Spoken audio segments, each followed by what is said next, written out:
L-orkestra fl-armonika taħseb li hija il fuq mill-liġi u l-attitudni ta' tmexxija hija inaċċettabbli. Hekk sostna il-Kummissarju tal-Protezzjoni tad-Dejta wara l-Orkestra Nazzjonali ta' pajjiżna irrifjutat li tikkopera mal-investigazzjoni li għaddejja bħalissa fil-konfront ta' din l-istituzzjoni.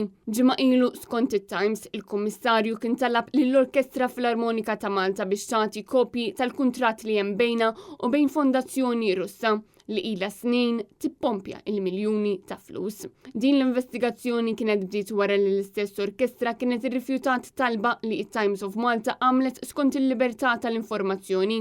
Min-naħa tagħha, l-orkestra baqgħet tirrifjuta li tikkollabora mal-investigazzjonijiet tant li l-Kummissarju tal-Informazzjoni u d-Dejta qal li hemm bżonn urġenti ta' tibdil fil-liġijiet biex l-uffiċċju tiegħu ikollu iktar saħħa f'każijiet bħal dawn.